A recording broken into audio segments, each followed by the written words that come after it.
bikour to them. Okay, Boker Tov. Good morning, my friends. Today's Daf Yomi is Moed Katan Daf Yud Daled Moed Katan 14. We're going to begin Perek Elu Megalchin. We're going to begin the third chapter of Meseches Moed Katan. On the bottom of 13b says the Mishnah of Elu Megalchin Moed. These are the people who are allowed to get a haircut on Chol Moed because they had reason was they were unable to get it prior to Chol Moed. Who are the people? Abami Medina Sayam. Somebody who came from overseas. They weren't able to get a haircut prior to the holiday.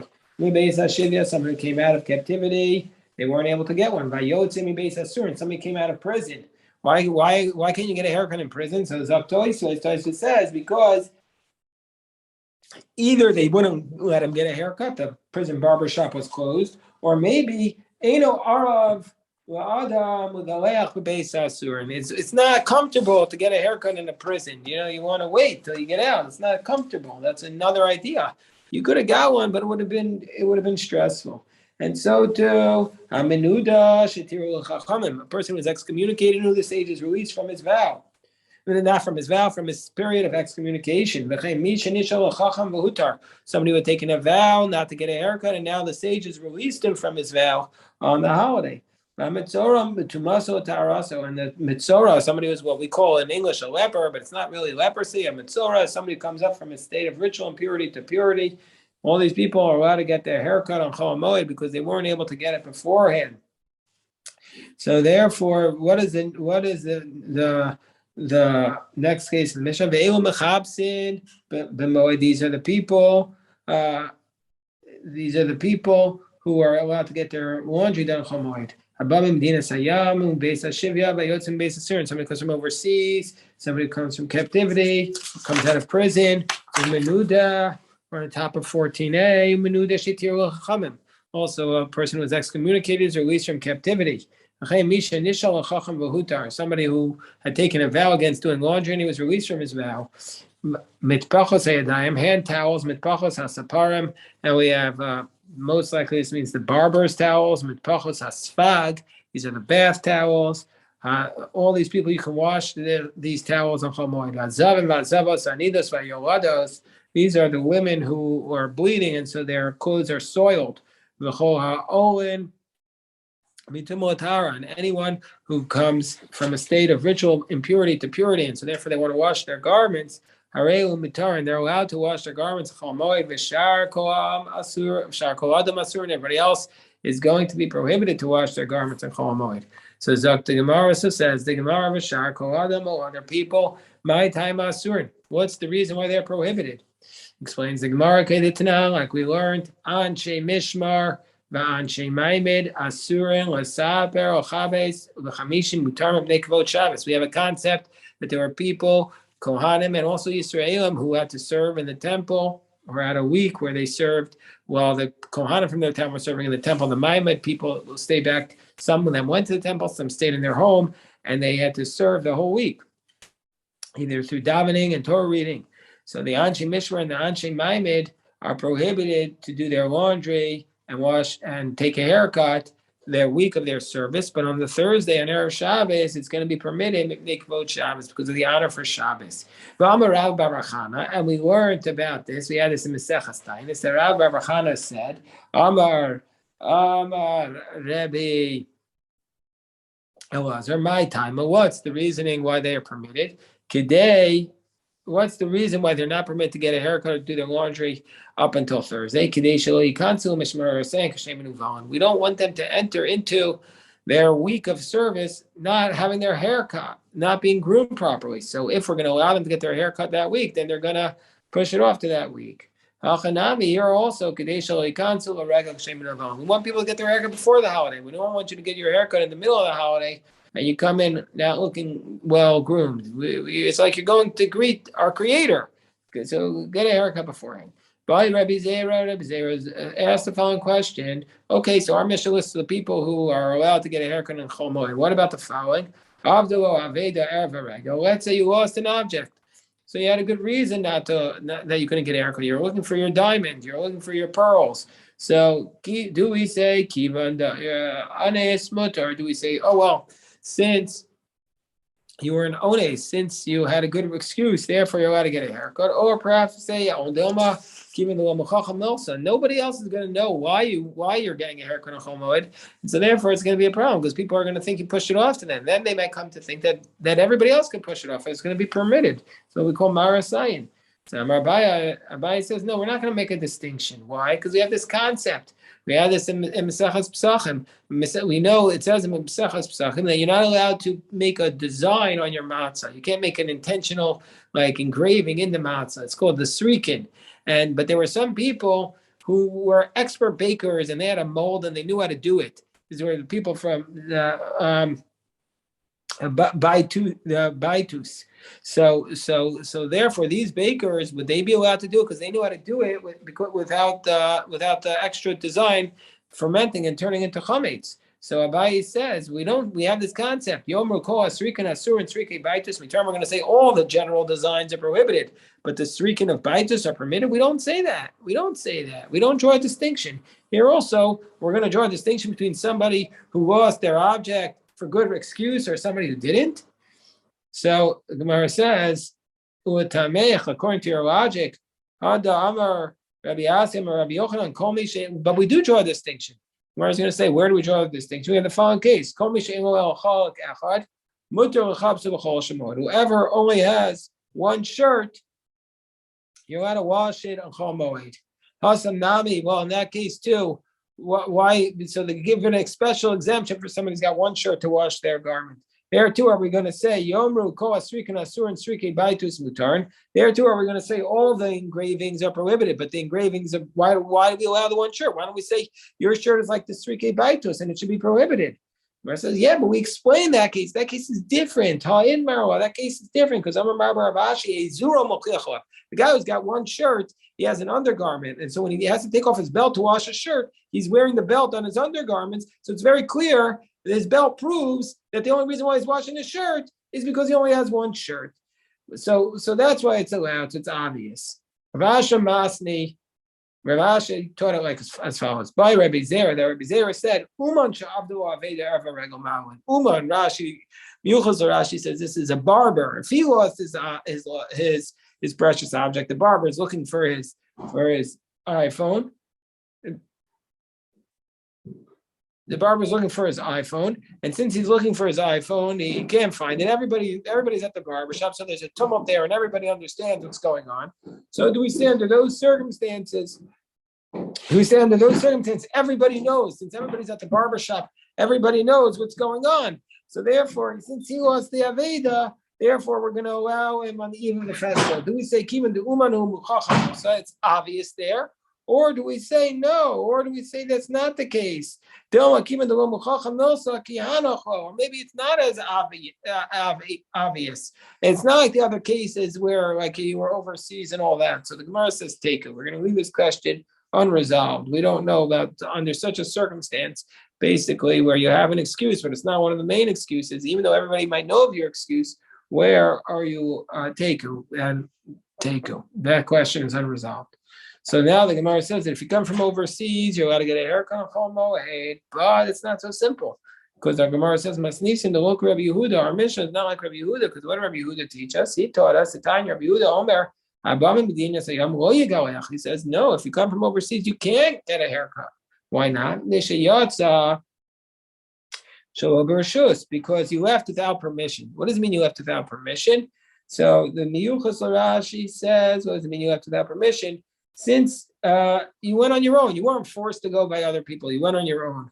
That's the way Rashi explains it. Others say, the Ravid says, no, what does it mean that you went without permission? You don't have permission to leave the land of Israel. It's not so simple to leave the land of Israel. There's very, very specific reasons why you can leave the land of Israel.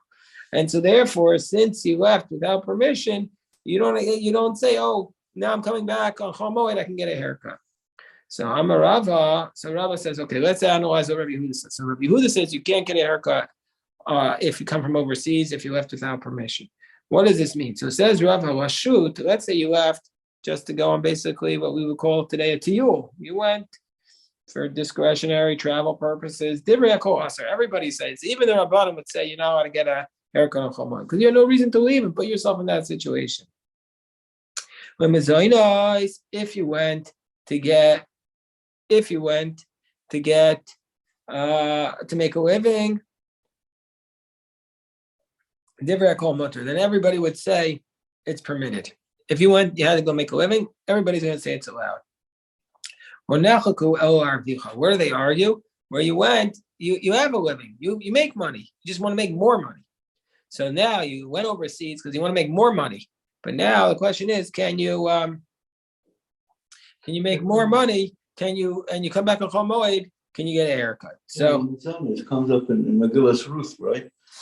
But how can they right? So Meir is making a very good point. Meir is saying that's why they left the land of Israel in the book of Ruth. They went to because it was a famine. Because you're not allowed to leave. Because otherwise, how could you leave? Very nice. Land of Israel. Very, very, very strong point.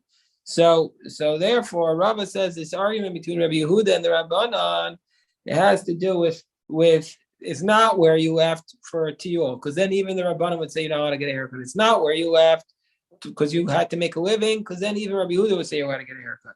But it's where you went to make more money. Mar medamile go should. Rabbi Yehuda says not allowed. It's like you went on a tiyul. It's not allowed. Mar medamile kol mizonos. But the Chachamim say it's like making a living. You know, any businessman will say, I need to make a living, and nobody's ever satisfied. Not nobody, but most are not. So it's like making a living. So that's where they argue. So Meisvei, so that was the answer that Rava gave. So the Gemara challenges Rava because Amar Rebbe, the Brisa says that Rebbe says, near in Divrei Rabbi Yehuda, Kishayatza Shalom Bershus. He says, I agree with Rabbi Yehuda that it's not allowed when they went out without permission. Divrei Chachamim Kishayatza Bershus. And I agree with the Chachamim when they went out with permission. Now, so the Gemara says, let's analyze this. What does it mean when they left without permission? That I agree with Rabbi Yehuda that they're not allowed. If it could be that they went out for a tiyul, but you yourself just said, Rava, that even the Chachamim would say that it's prohibited there. So of course not allowed. Oh, mizonos, if you went out to make a living, and that's where you agree with Chachamim, Amris Divrei Kol Mutter, that if you want to say that he went out when they went out to make a living, even Rabbi Yehuda would say that it's permitted. So what does it mean? What can it mean? So he's saying, I agree where they went out to make more money. So that's when he says that Rabbi Yehuda says it's not allowed, and I agree with Rabbi Yehuda there. But Gemara says, but that can't be either because Ema safe, because the next clause says, near in Divrei Chachamim Kishayatza Bershus. I agree with the Chachamim that it's allowed when he went out with permission. But what are the Chachamim referring to? My Bershus. What does it mean when they went out on a tiyul? If you want to say that they went to make a living, even Rabbi Yehuda would say it's permitted. So El Arvicha. Excuse me.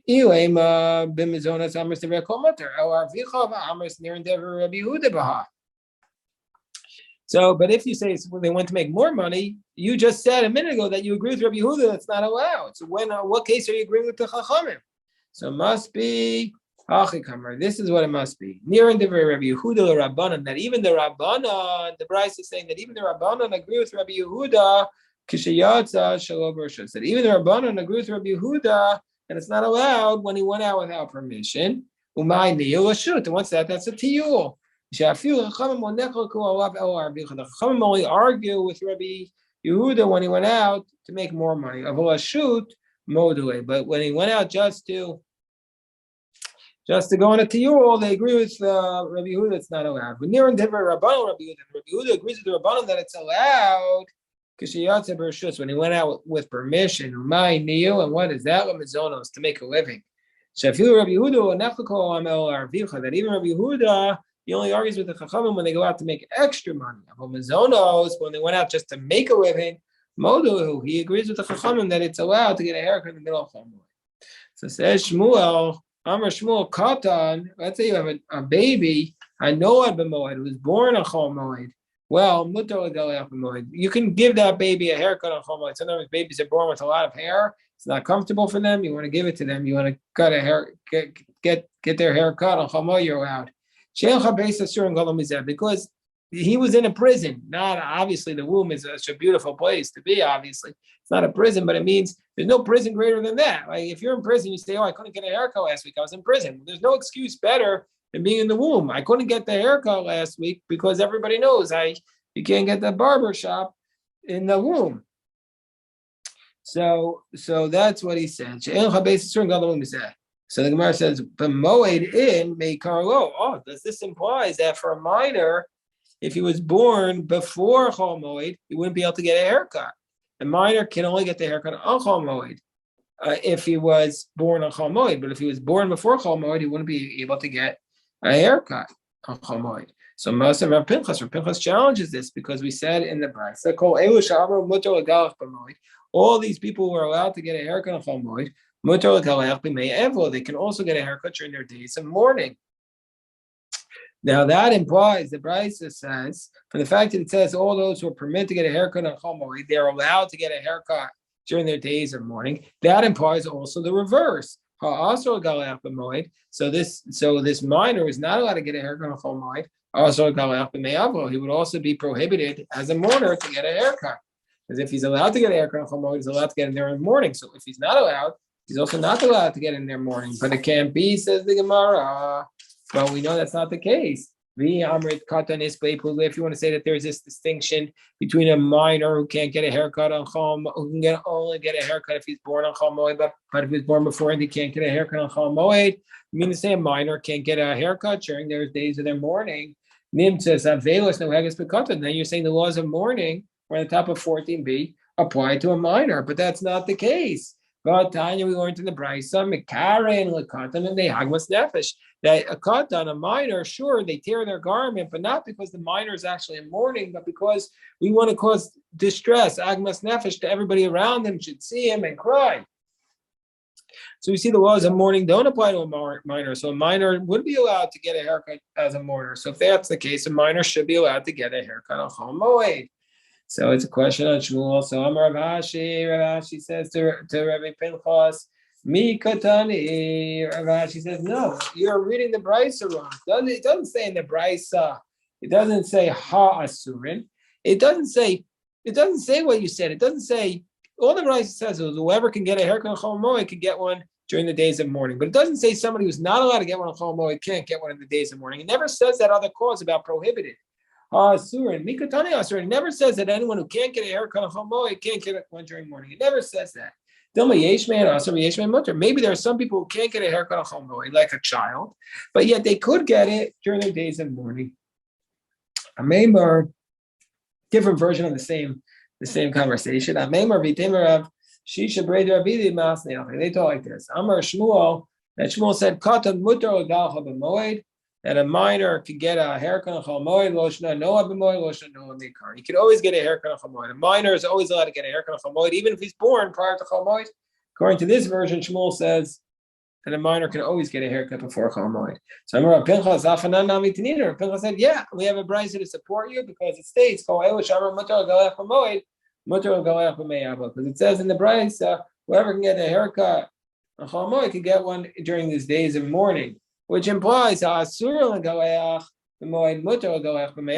implies that the Brisa says whoever is allowed to get it on Chol Moed could get it during his days of mourning, which implies whoever is not allowed to get it on Chol Moed is not allowed to get it during their days of mourning. Now, Katan Asar Nimta, and if you're going to say that a mourner can't get their haircut on Chol Moed, then you'd be saying Nimta Savelos no Haggis Katan. You'd be basically arguing that a minor has to observe the laws of mourning. But we know it's not the case because Vatanya Mekara Lakatan and the Agmas Nefesh. We know we tear the garments for Katan only because of Agmas Nefesh, but he's not a real mourner. So from the fact that a minor doesn't observe the laws of mourning, this proves that he's allowed to get a haircut on Chol Moed.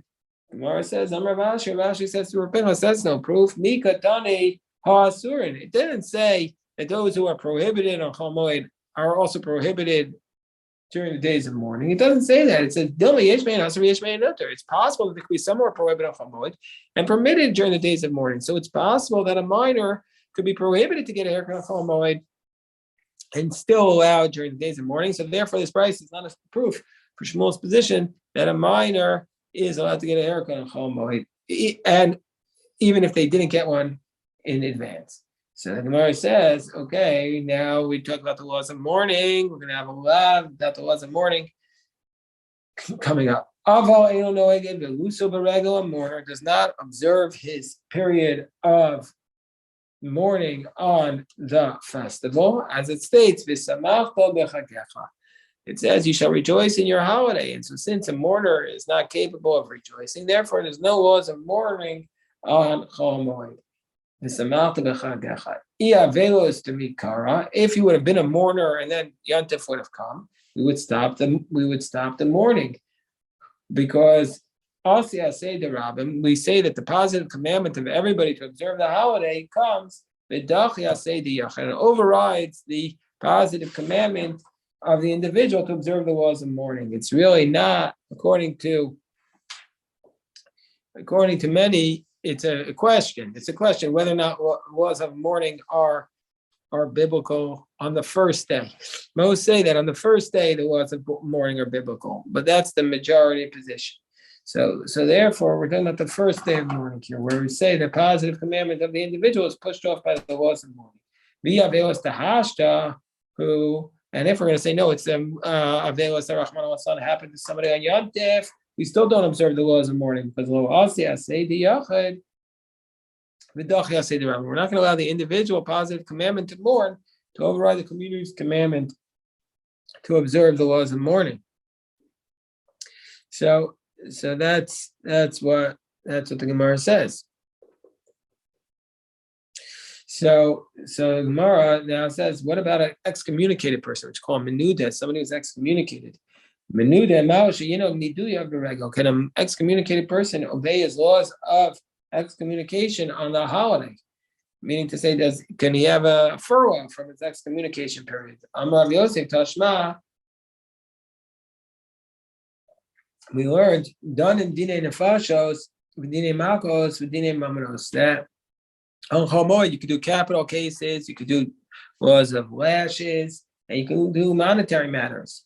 And so for the fact that you can do all these cases, we also note, Vilo Tzayis Dina Mishamtinale. And if the person doesn't accept his ruling of the court, we excommunicate him. And if you want to say, if you want to say, oh, there's no excommunications on the festival, that doesn't make any sense because it won't work. Because we were saying, if a person was excommunicated prior to the festival, you want to say that the holiday comes and overrides it. And now we're going to start excommunicating people for the first time on the holiday. It's not going to be allowed. Of course not. It's not allowed. Doesn't make any sense. So therefore, says the Gemara, what are we talking about here? What's the situation? So therefore, for this reason, Rav Yosef wants to argue that you cannot excommunicate somebody on Chol Moed, and so therefore the holiday overrides excommunication. So Abai says, no, when it says that you can judge these cases, like these monetary and capital cases, it doesn't mean that you're giving the ruling where you're going to have to excommunicate a person who doesn't listen to you. No, it means that you just look into the matter. You're analyzing it. It's not that you give a ruling. Because if you're not going to say that, when it says that you do a capital case on Chol Moed, you want to say we actually kill a person on Chol Moed, the court executes a person on Chol Moed? It can't be. Because by doing that, you're preventing them from enjoying the festival. You're preventing the judges from having the joy in the festival. Why? The Tanya, Rabbi Kiva, Omer Minailas, and Hedron, Shargos, and Nefesh, Shein Tomen, Kol Osayom. Rabbi Kiva said, how do we know, says Rabbi Kiva, that the court that executes somebody is not allowed to taste any food that day? Because it says, Otocho Adam. Because it says you're not allowed to eat on the blood. So a court that executes can't excommunicate, it can't eat. So therefore, if they can't eat, they can't observe the joy of the festival. So it must be that they're not really giving a ruling, says Abai, they're just looking at the matter. So there's by Dina Nefashos, by capital case, it doesn't mean they're actually giving a ruling. It means they're just looking at the matter. Here also just means that they're looking into the matter. So that's why Abai says to Rav Yosef does not approve that from excommunication. It's not a proof because it's not a proof that the excommunication is overrode by the festival from the fact that you excommunicate somebody, because it's possible you're not excommunicating somebody you knew because you're not really giving a court ruling. That's what Abai says. So Rav Yossi says to him, no, they have to give the court ruling. I'm away. If you're not going to give the court ruling, in Cain, in Seis Ma'anes Dino, you're delaying the judgment, and that's not okay. So rather, says Rav Yosef, what do? Also mitzvah. They come in the morning. The judges come. In Medina, they start looking into the matter. They start giving their and then what happens? Then everybody comes along and eats the whole day. And drinks the whole day. And then after they give their ruling, right before sunset. They give their ruling right before sunset, and then just from sunset on, from up until sunset they fast. So therefore, we see from here that they can give a ruling without ruining Simchas Yantif. So therefore, Rav Yossi says that it's not a proof that that they can excommunicate the person. And so we see from here that excommunication, the Yantif does not override excommunication. So Abaye says it does. Abaye says it does, but Rav Yosef doesn't agree with him. Amar Abaye says, I'll give you another proof that holiday overrides the excommunication. Why? Because it says Abaye, Tashma, Menuda, Sheitiru Chachamim. Our Mishnah said the excommunicated person who was released by the sages. So that proves that Chol Moed, there's no that the excommunication person is released. So too, the holiday overrides the excommunication. So Amarava Mikatani Sheitiru Chacham doesn't say that the excommuniques are all released on the holiday. No, Sheitiru Lo Chacham Katani. This specific person was released from his excommunication state. Why? The Azal Upaisel Baldina. Va'asi kamei d'Rabbanan v'sharle. It's because he went and he fixed the problem. He went and made good with his litigant, and he had no problem anymore. So therefore, the rabbis allowed him. So that's the case. So Abaye says, so in the end, Rav Yossi says the Yantif does not override it, and Abaye seems to say that it does. Excuse me. So in this case, Abaye says it does because he says they were released, but Rav and Rav Yosef argue with Abaye. Says no proof. So the Gemara says, what about mitzora mahu sheyino beregel? What about sheyani tzarasa beregel? If somebody's a mitzora, which we call in English leprosy, he has this spiritual disease, does he obey the laws of tzaras on the festival? Does the festival override tzaras? I'm Rabbi Tashma, because we learned in our Mishnah. The Nazir and the Mitzora who's gone up from a state of ritual impurity to a state of purity. So, and therefore, he's allowed to get a haircut. Doesn't that imply I'll be made to Moso that if it would still be in a state of ritual impurity, the Mitzora Nahik, he'd be obeying the laws of Tzaras. It's only now that he went up so that he has to get a haircut. On the seventh day, he shaves off all his hair. So, says the Gemara, hold on. So the Gemara says, no, that's not how you read our Mishnah. Lomi bai kamar. Our Mishnah is our lomi bai, meaning to say lomi bai be made to maso. Not only is a mitzora allowed to get a haircut during his days of ritual impurity, because he doesn't observe the laws of mitzora on the festival. So we might have thought if he finishes tzaras, he can't get a haircut. Why? Shema yishek harbanosav. Maybe he's going to delay his sacrifice because maybe he's going to say push off his sacrifice till the last day of the Yantif, and he'll bring it. And he's not allowed to bring his carbon because it's an individual offering on the last day of Yantif, so it could be problems. Kamash mulan. So Rava says, let me give a different answer. Tashma v'atzarua. We want to know whether or not it's a mitzora is on the laws is overridden by the holiday. But it says in the verse, Ve'atzaru. What does that mean? L'rabos Kohen Gadol. It comes to include a Kohen Gadol in the laws of Tzaras. Well, Kohen Gadol, the Kol Hashana Karegel Kol. The Kohen Gadol, every day of his life, he's like our festivals. Every day, that feeling we have on a Yantif, that's what the Kohen Gadol has every single day. The Kohen Gadol brings it even while he's in Onan. He brings his offering, but he can't eat the food. Shema Mina. So we see from here that even when the Kohen Gadol is on a regel, he's still capable of becoming a mitzora. So we see from here that you could be a mitzora on a festival. Shema Mina, no mitzora, so beregel Shema Mina. We see from here that you observe the laws of tzaras on a regel. Okay, we'll stop here and obviously take any questions. If anybody has a question, please feel free.